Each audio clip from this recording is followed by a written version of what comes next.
My new book, published by West Publishing, is entitled Growing Your Law Practice in Tough Times. Yet despite the idea of thriving in tough times, I continue to get calls from lawyers about what to do to avoid some of the problems in a deep recession. Not thinking about thriving, but thinking about surviving.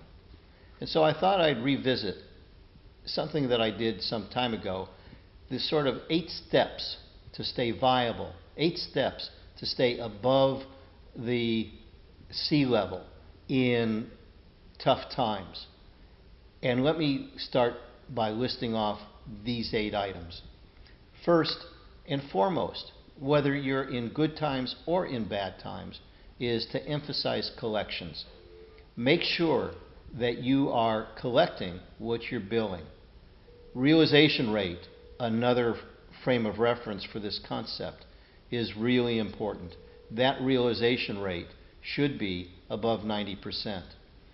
And the way to keep that realization rate up is by making sure you're tracking your clients, you understand their economics, you understand if they're in trouble, and if they're not paying your bill in a timely manner, then you want to make sure that you address that issue with them quickly.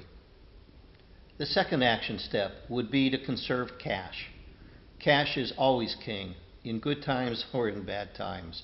And particularly in bad times, it's important to save as much cash as you can. During the recent surge, if you will, in our economy, economists said that the American people were saving 0.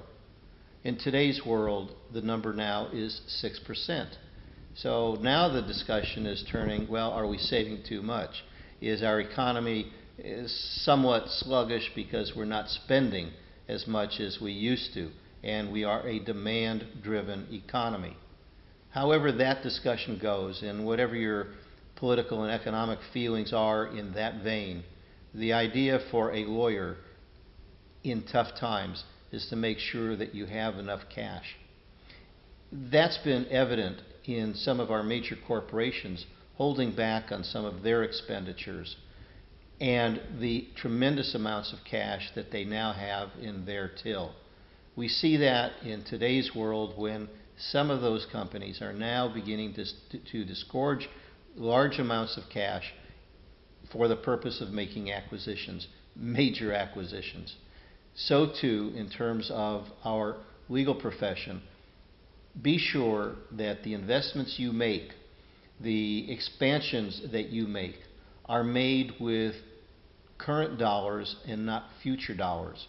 If you've not saved enough money to make those investments, whether it be in technology or office expansion or whatever objective and purpose you want to use those funds for, make sure that you've got a reliable source of revenue to make those future payments.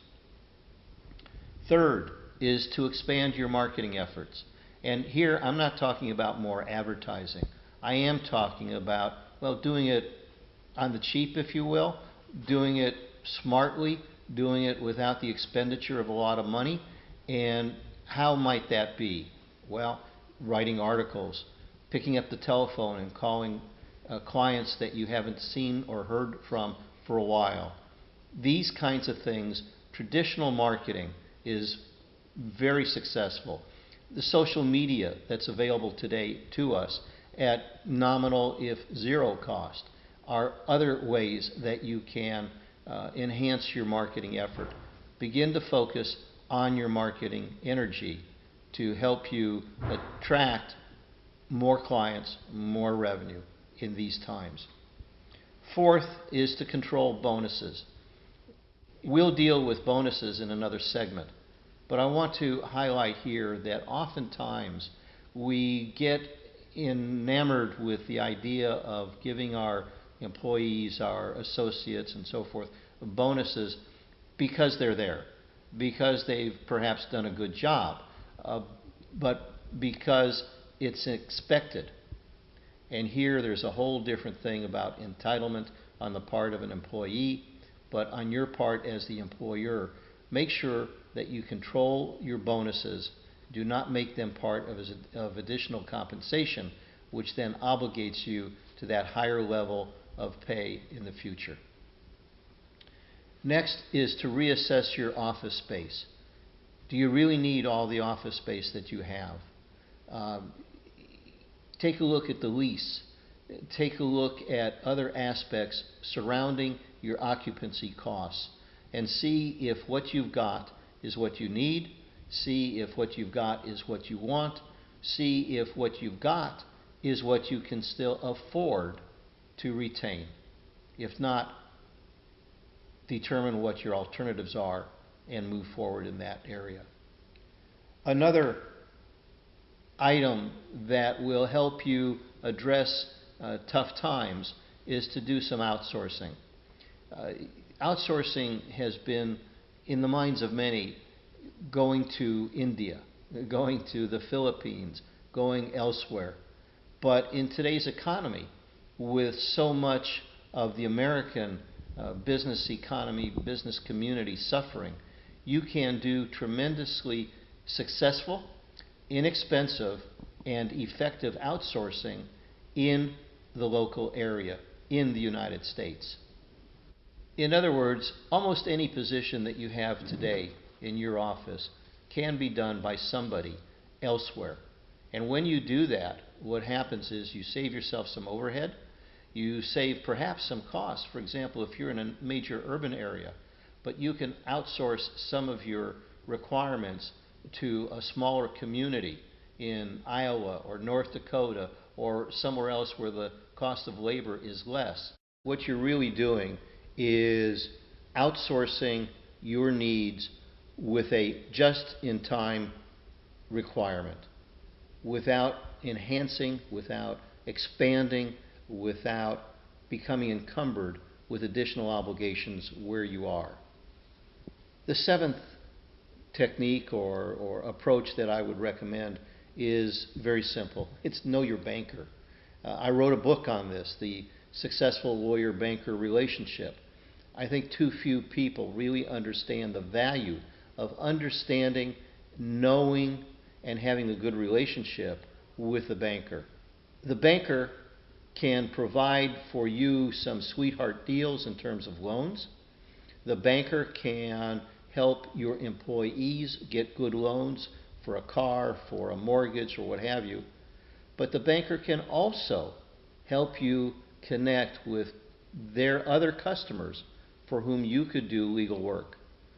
Knowing your banker, having a good relationship with your banker, is really a very key element in this arena, both in good times and in bad times. The last is something that I think too few people really understand. If you're a sports fanatic, you understand the value of a coach. If you're a business executive, you have become to understand the value of a coach. If you're a lawyer, you may never have even heard of a coach. But I have coached many, many lawyers across the country and even in other countries to be able to attain significantly, dramatically higher results in their practice, 5 and 6 figures in a very short period of time. So I would suggest to you that you consider engaging a coach, because that coach can be an independent ally for you. It's very difficult for you to talk to a spouse, a significant other. They've got their own frame of reference, and they see the trauma, they see the stress, they see the worry on your face, and they become worried because they don't understand that you pretty much have it under control. You're, in a sense, venting as though to a therapist. So you can't really talk to them. If you have a partner or a friend or a colleague, you really can't talk to them because they have their own careers. You can get 15 minutes from them, maybe, if you're lucky. But anybody who signs your paycheck is not somebody that you want to really show your vulnerability to. If they're not connected with you in some way, you are not going to be able to get their full attention. Oh yeah, sure, they'll give you some perhaps significant pieces of advice, but they're not going to help you follow through. And that advice if they're not familiar with you and if they're not familiar with the profession, if they haven't actually been in the salt mines as you have on a regular daily basis, their advice, in my opinion anyway, is suspect. And lest you think that I am merely touting the idea of a coaching process because I am a coach, I want to assure you that I believe in the process so much that I have my own coach for my business. I believe it's very difficult, if not impossible, to see our forest because we see so many trees in front of us. So that would be the last item on this list of 8. Consult a coach. Have an independent ally. Have somebody to whom you will become accountable for your success. Thanks for joining us today. And remember, these are tips and tricks sort of for the tough times. But the whole concept here is to get you out of the tough times and again on the high road to thriving. Thanks for joining us.